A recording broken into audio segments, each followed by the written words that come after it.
ನೇರವಾದ ಪ್ರಶ್ನೆಯಿಂದಲೇ ಪ್ರಾರಂಭ ಮಾಡ್ತೀನಿ. ಹೂ ಇಸ್ ಕೀರ್ತಿ? ಧರ್ಮಸ್ಥಳದ ಪರವಾಗಿ ಇಷ್ಟೊಂದು ಗಟ್ಟಿಯಾಗಿ ಮಾತನಾಡಲಿಕ್ಕೆ ಕೀರ್ತಿಗೆ ಅಧಿಕಾರ ಕೊಟ್ಟವರು ಯಾರು, ಅಥವಾ ದುಡ್ಡು ಕೊಡ್ತಿರೋರು ಯಾರು?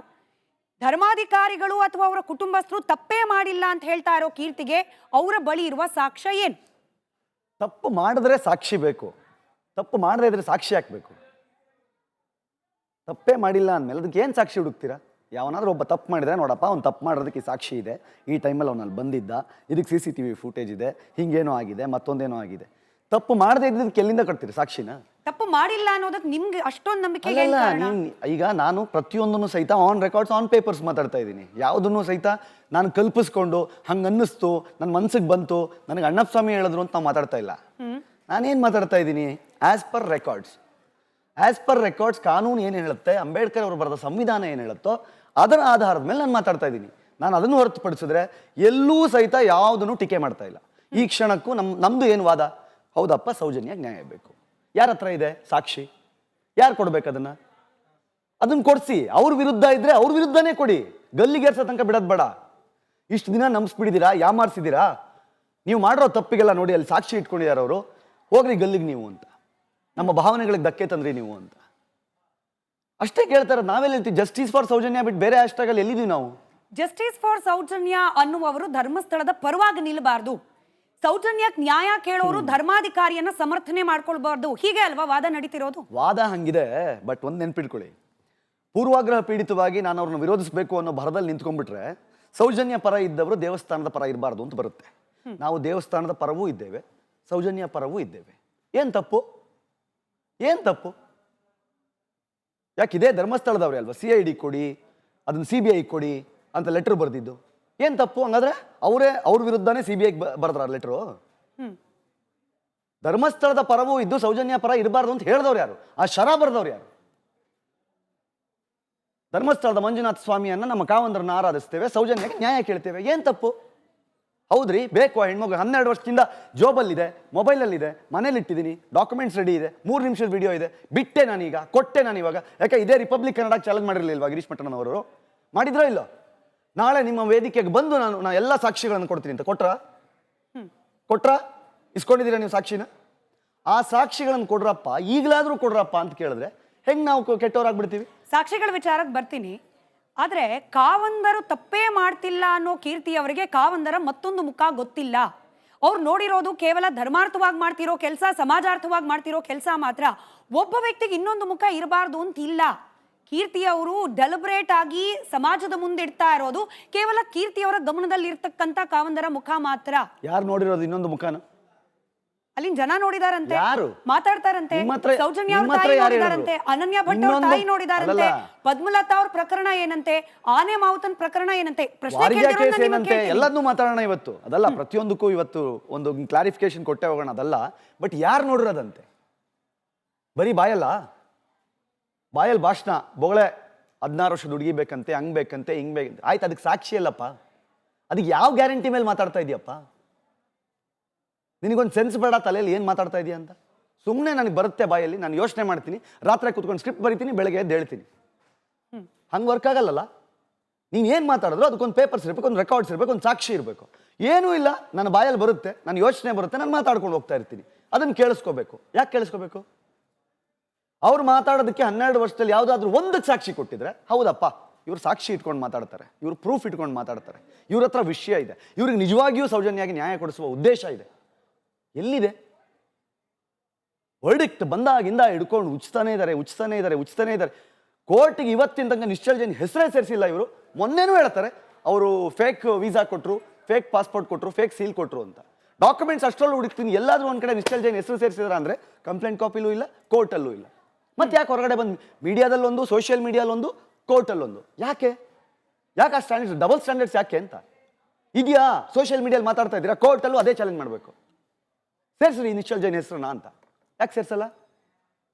ಗೊತ್ತವ್ರಿಗೆ, ಓ ಇಲ್ಲ ಅದು ಒರಿಜಿನಲ್ ಡಾಕ್ಯುಮೆಂಟ್ಸು, ಅಪ್ಪಿ ಸೇರಿಸಿದ್ರೆ ನಮ್ಗದು ಬ್ಯಾಕ್ ಫೈರ್ ಆಗುತ್ತೆ ಅಂತ. ಬಟ್ ಜನಗಳಿಗೆ ಪಾಪ ನಂಬೋರಿಗೆ ನಂಬಿಸ್ತಾನೆ ಇರೋದು ನಿಶ್ಚಲ್ ಜೈನ್ ಯಾಕೆ ಬೇಕು ಅಂತ. ನಿಶ್ಚಲ್ ಜೈನ್ ಅವರು ತಪ್ಪೇ ಮಾಡಿಲ್ಲ ಅನ್ನೋದಕ್ಕೆ ಕೀರ್ತಿ ಅವ್ರು ಯಾರು? ಈಗ ತನಿಖೆ ನಡೆಸ್ತಾ ಇರುವ SIT ಅಧಿಕಾರಿಗಳ PR ಅಥವಾ ಹಿಂದೆ ತನಿಖೆ ನಡೆಸಿದ CBIನ ಮಾಹಿತಿದಾರರ ಅಥವಾ ಕೋರ್ಟ್ನಲ್ಲಿ ಕೂತು ವಾದ ಮಾಡಿದ ವಕೀಲರ ಅಥವಾ ತೀರ್ಪು ನೀಡಿದ ಜಡ್ಜ? ಯಾರು ಕೀರ್ತಿ ಅವರು? ಕೀರ್ತಿ ಅವರು ಹೇಳಿದ್ದನ್ನು ಯಾಕೆ ನಂಬೇಕು? ಅಲ್ಲ, ಈಗ ಆ ಥರದ ವಿಚಾರಕ್ಕೆ ಬಂದರೆ ಇಲ್ಲಿ ಕೂತವ್ರು ಯಾರಿಗೂ ಅದಕ್ಕೆ ಸಂಬಂಧನೇ ಇಲ್ಲ.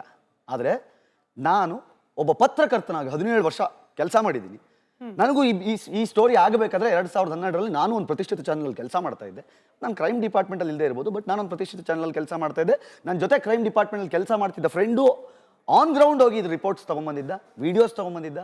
ನಾನು ಕುತೂಹಲದಿಂದ ಅದನ್ನೆಲ್ಲ ನೋಡಿದ್ದೆ. ಸೊ ಅದಾದಮೇಲೆ ಯಾವಾಗ ವರ್ಡಿಕ್ಟ್ ಬರೋ ತನಕ ನಾವು ಮಾಡಿಲ್ಲ. ಅಂಡರ್ ಟ್ರಯಲ್ ನಾವು ಮಾತಾಡಬಾರ್ದು ಅಂತಲೇ ಇರ್ತೀವಿ. ಈ ಸಲಿಯೂ ಸಹಿತ ನಾವು ಮಾತಾಡಬಾರ್ದು. ಓಕೆ, SIT ಕೊಡ್ತಾ ಇದ್ದಾರೆ, ಕೊಡಲಿ, ಏನು ಮಾಡ್ತಾರೆ ಮಾಡಲಿ, ಏನು ವರದಿ ಬರುತ್ತೆ ನೋಡೋಣ, ಬಂದ ಮೇಲೆ ಮಾತಾಡೋಣ ಅಂದರೆ ಅಷ್ಟರೊಳಗಡೆ ವರ್ಡಿಕ್ಟು. ಇವರೇ ಮಾಡಿದ್ದು, ಹಿಂಗೆ ಮಾಡಿದ್ದು, ಇಷ್ಟೊತ್ತಿಗೆ ಮಾಡಿದ್ದು, ಇಲ್ಲೇ ಮಾಡಿದ್ದು. ಸರಿಯಪ್ಪ, ಇದಕ್ಕೆಲ್ಲಾದರೂ ಸಾಕ್ಷಿ ವಿಡಿಯೋಸ್ ಪೂರ್ತಿ ಇದೆಯಾ? ಇಲ್ಲ. ಎಲ್ಲಾದರೂ ಒಂದು ಪೇಪರ್ ಕಟ್ಟಿಂಗ್ಸ್ ಇದೆಯಾ? ಇಲ್ಲ. ನಾನು ಹೇಳ್ತೀನಿ, ನೀವು ಕೇಳಬೇಕು ಕತೆನ. ಸರಿ ಆಯಿತು, ಇಷ್ಟೊಂದು ಅಥೆಂಟಿಕ್ ಆಗಿ ಹೇಳ್ತಿದ್ದಾರೆ ಅಂತಂದರೆ ವಿಷಯ ಏನೋ ಇರಬೇಕು ಅಂತೇಳಿ ಆರಂಭದಲ್ಲಿ ಹೋಗ್ಬಿಟ್ಟು ಡಿಸ್ಕ್ಲೇಮರ್ ನೋಡಿದ್ರೆ ನಾನು ಯಾವ ವಿಕ್ಟಿಮ್ನು ಮಾತಾಡ್ಸಿಲ್ಲ, ಯಾವ ಸಾಕ್ಷಿಯನ್ನು ಭೇಟಿ ಮಾಡಿಲ್ಲ, ಯಾವ ಲೀಗಲ್ ಒಪಿನಿಯನ್ ತಗೊಂಡಿಲ್ಲ. ಜನ ಏನು ಮಾತಾಡ್ತಾ ಇದ್ದಾರೋ ಅದನ್ನು ಕೇಳಿಸ್ಕೊಂಡು ಈ ವಿಡಿಯೋ ಮಾಡಿದ್ದೀನಿ. ಜನ ಇದ್ರ ಬಗ್ಗೆ ಡಿಸ್ಕಷನ್ ಮಾಡಬೇಕು, ನ್ಯಾಯ ಸಿಗಬೇಕು. ಹೆಂಗೆ ಸಿಗುತ್ತೆ? ಹೆಂಗೆ ಸಿಗುತ್ತೆ?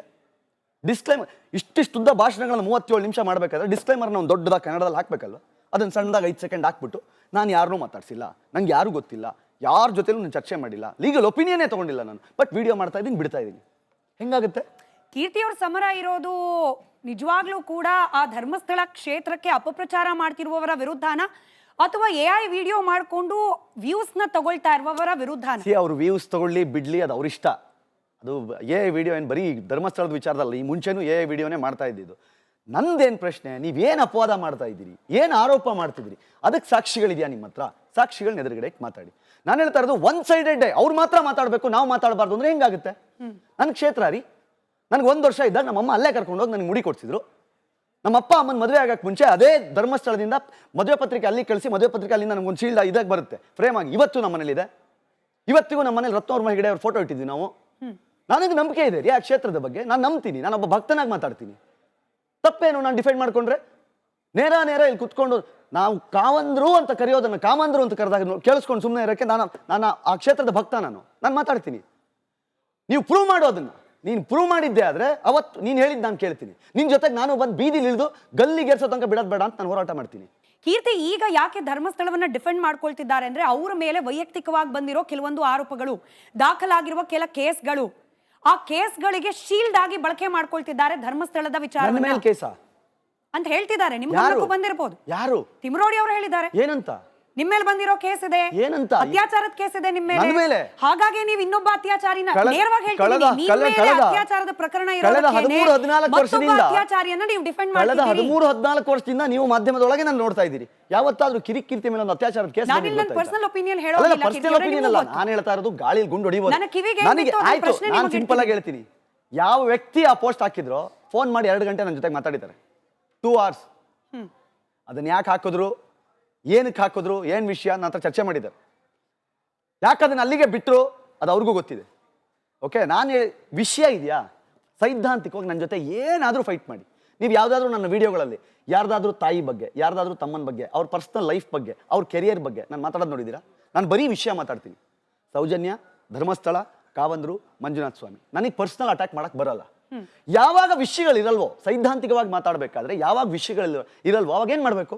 ಸತ್ಯ ಇಲ್ಲಪ್ಪ, ನನ್ನ ಹತ್ರ ವಿಷಯ ಇಲ್ಲ, ಕೀರ್ತಿನ ಡಿಫೆಂಡ್ ಮಾಡ್ಕೊಳಕ್ಕೆ ಏನೂ ಇಲ್ಲ, ಏನು ಮಾಡಬೇಕು? ಎಡಿಟ್ ಮಾಡಿ ವಿಡಿಯೋಸ್ನ ಆ ಕಡೆ ಈ ಕಡೆ ಮಾಡಿ ಎಡಿಟ್ ಮಾಡಿ ಇವನನ್ನು ಕೆಟ್ಟವನು ಅಂತ ತೋರಿಸ್ಬೇಕು. ನಿನ್ನೆ ನಾನು ಯಾವುದೋ ಒಂದು ವಿಡಿಯೋದಲ್ಲಿ ನನ್ನ ಇನ್ನೊಬ್ಬ ಪತ್ರಕರ್ತ ಸ್ನೇಹಿತನ ಬಗ್ಗೆ ಮಾತಾಡಿದ್ದನ್ನು ನೀಟಾಗಿ ನಾನು ಅವನಿಗೆ ಬೈದಿದ್ದೀನಿ ಅಂತರ ಎಡಿಟ್ ಮಾಡಿ ಹಾಕಿದ್ರು. ನಾನು ಅಂದ್ಕೊಂಡೆ, ಓ ಹಂಗಾದ್ರೆ ವಿಷಯ ಎಷ್ಟು ಖಾಲಿಯಾಗಿದೆ ಅಂತಂದರೆ ಏನೂ ಇಲ್ಲ ಇವ್ರ ಹತ್ರ. ಈಗ ಇಲ್ಲ, ಪರ್ಸನಲ್ ಅಟ್ಯಾಕ್ ಮಾಡಬೇಕು ಅಥವಾ ವಿಡಿಯೋ ಎಡಿಟ್ ಮಾಡಿ ಬಿಡಬೇಕು. ಇನ್ನು ಬೇರೆ ಆಪ್ಷನ್ ಏನಿದೆ ಅವ್ರ ಹತ್ರ? ಹೌದಪ್ಪ, ಇವನು ಎಲ್ಲದನ್ನೂ ರೆಕಾರ್ಡ್ ಇಟ್ಕೊಂಡು ಮಾತಾಡ್ಬಿಟ್ರೆ, ಎಲ್ಲದನ್ನೂ ಪೇಪರ್ ಇಟ್ಕೊಂಡು ಮಾತಾಡ್ಬಿಟ್ರೆ, ಇವನು ಹಿಂಗೆ ಆಗಿದೆ ಒಂದು ಟೈಮ್ ಲೈನ್ ಪ್ರಕಾರ ಹೇಳಿದ್ರೆ ನಾನು ಇವನು ಹೇಗೆ ಅಟ್ಯಾಕ್ ಮಾಡೋದು? ಯಾರಾಗ್ಲಿ, ಯಾರ್ಯಾರು ನನ್ನ ಪರ್ಸನಲ್ ಅಟ್ಯಾಕ್ ಮಾಡ್ತೀರೋ ನಾನು ಎಲ್ರಿಗೂ ಅದನ್ನ ಹೇಳೋದು. ಅವ್ರು ಯಾರೋ ಲಾಯರ್ ಅಂತ ಕರ್ಸ್ಕೊಂಡವರು ಸ್ಟ್ರೈಟ್ ಅವೇ ಹೇಳೋದು, ನಿನ್ನ ಗರ್ಲ್ ಫ್ರೆಂಡ್ಸ್ ಎಲ್ಲ ನಂಗೆ ಫೋನ್ ಮಾಡ್ತೀಯಾರೆ ಅಂತ. ನಾನು ಹೇಳಿದೆ, ಸರ್ ಯಾವುದಾದ್ರೂ ಒಂದು ನಂಬರ್ ಕೊಡಿ ಸರ್, ಯಾಕಂದ್ರೆ ನನಗೆ ಬರ್ತಿಲ್ಲ ಕಾಲ್, ಎಲ್ಲ ನಿಮಗೆ ಬರ್ತಿದೆ ಅಂತ. ಪೇಮೆಂಟ್ ಆಗಿದೆ ಅಂತಂದ್ರು. ನಾನು ಸರ್ ನೋಡಿ ನಿಮ್ದು ಒಳ್ಳೆ ಇನ್ವೆಸ್ಟಿಗೇಷನ್ ಟೀಮ್ ಇದೆ, ದಯವಿಟ್ಟು ಅದು ಕರೆಕ್ಟಾಗಿ ಎಲ್ಲೋಗಿದೆ ಪೇಮೆಂಟ್ ಅನ್ನೋದನ್ನ ಕಂಡಿಡಿರಿ. ಇದಕ್ಕೇನೆ ಲಾಭ ಏನು ಕೀರ್ತಿ ಅವರಿಗೆ ಪೇಮೆಂಟ್ ಅಂತ ಅವ್ರು ಹೇಳ್ತಾರೆ. ನಾನು ಕೇಳ್ತೀನಿ, ಧರ್ಮಸ್ಥಳದ ಪರವಾಗಿ ಅಟ್ ವಾಟ್ ಕಾಸ್ಟ್? ನಿಮ್ಮ ವೈಯಕ್ತಿಕವಾಗಿ ನಿಂದನೆ ಮಾಡಿದ್ರು ಕೂಡ ಸಹಿಸ್ಕೊಂಡು ನಾನು ಧರ್ಮಸ್ಥಳವನ್ನ ನಾನು ಡಿಫೆಂಡ್ ಮಾಡ್ತೀನಿ ಅಂದ್ರೆ ಕೀರ್ತಿ ಅವ್ರಿಗೆ ಲಾಭ ಏನಿದ್ರಿಂದ? ಅಲ್ಲ ರೀ, ರಸ್ತೆಯಲ್ಲಿ ನಮ್ಮ ಅಮ್ಮನ್ ಯಾರೋ ಚುಡಾಯಿಸಿದ್ರು ಅಂತಂದ್ರೆ ನಮ್ಮ ಅಮ್ಮನ ಪರವಾಗಿ ನಿಂತ್ಕೊಂಡ್ರೆ ನಿನಗೇನ್ ಲಾಭನೋ? ನಿಮ್ಮ ಅಮ್ಮನ ಪರವಾಗಿ ನಿಂತ್ಕೊಂಡ್ರೆ ಅಂದ್ರೆ ಹಂಗಾಗಲ್ಲ. ನನಗೆ ಅಮ್ಮನಿಗಿಂತ ದೇವ್ರ ಶ್ರೇಷ್ಠ ಅಂತ ಯೋಚನೆ ಮಾಡ್ತೀನಿ. ಬಟ್ ಇಲ್ಲಿ ದೇವರನ್ನ ಯಾರು ಬೈತಿಲ್ಲ ಕೀರ್ತಿ ಅವರೇ. Why are you connecting both? ನಿಮ್ಮ